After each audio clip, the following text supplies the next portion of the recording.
Sa pagpapatuloy ng ating balitaan, natagpuan ang bangkay ng isang lalaki at hinihinalang salvage victim sa isang subdivision sa Bacolod. Ang biktima may mga tama ng balas sa kanyang ulo. Yan at iba pang rumarapidong balita mula sa probinsya, hatid ng iba't ibang istasyon sa ilalim ng MBC Media Group.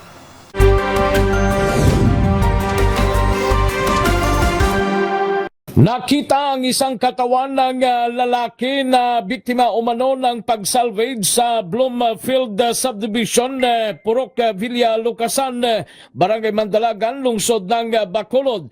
Ayon kay Police Major Randall Tapang, hepe ng Police Station 3 ng Bacolod City Police Office, ang biktimang mayroong tama ng pamamaril sa kanyang ulo at walang nakitang basyo sa lugar at walang nakuhang identification card sa biktima. Dagdag pa ni Tapang, nakita ang katawan na nakasuot ng puting t-shirt at short na brown at mga 5'4" ang taas nito at more or less mga 30 hanggang 35 years old ang biktima. Para sa MBC TV Network News, ito si RH46 Rex Cantong para sa DZRH, una sa Pilipinas, una sa Pilipino. Arestado ng mga operatiba ng Orion Municipal Police Station, katuang ang 2nd Provincial Mobile Force Company at PIU Bataan PPO ang isang lalaking senior citizen na kabilang ito sa listahan ng most wanted person sa bayan ng Orion Bataan.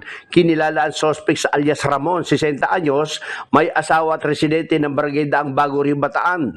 Batay sa ulat, dakong alas 9:15 ng gabi kahapon, nitong Agosto 12, 2025, isinagawa ng pinagsanib na tracker team sa ilalim ng direktang pangangasiwa ni Police Major Madtaib Jalman, Chief of Police ng Orion Municipal Police Station, ang pag-aresto sa suspect sa bisa ito ng warrant of arrest na inilabas ni Honorable Dorina Castro Baltasar, Presiding Judge ng Family Court Branch 2 Balanga City.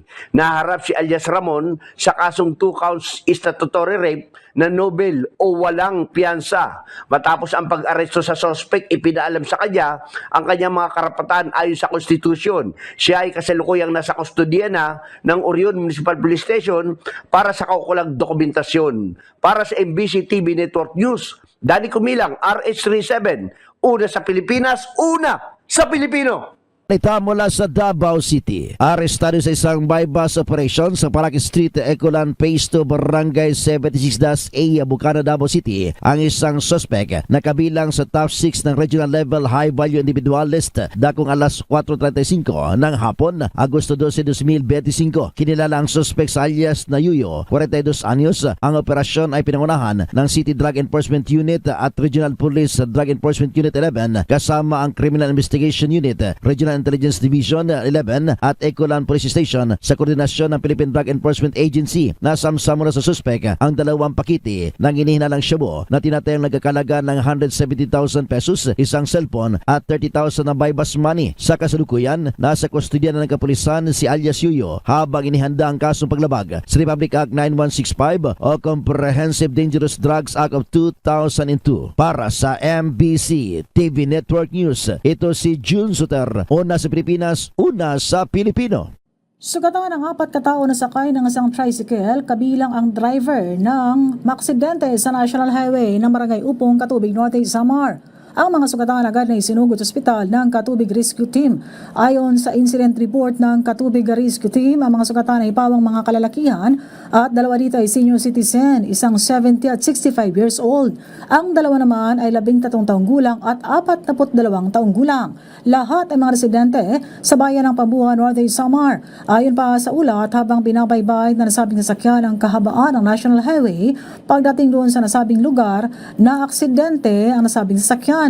Ang tricycle ay bumangga sa isang concrete barrier. Nakaiwas sa pagkakahulog ang nasabing sasakyan sa malalim na bahagi doon sa nasabing lugar dahil sumabit ito doon mismo sa concrete barrier. Pero tumilapon naman ang lahat ng mga sakay at nagtawa ng mga sugat sa kanilang katawan. Napag-alaman naman na driver nito ay isang senior citizen. Ayon sa report ng PNP, hindi na nakaabot pa sa kanilang istasyon ang nasabing vehicle accident kung saan walang residente ang nag-report nito. Mula sa Action Radio Katarman ng MBC TV Network News, ito si Arts 32 Jane Galit Bantayan ng DZRH, una sa Pilipinas, una sa Pilipino.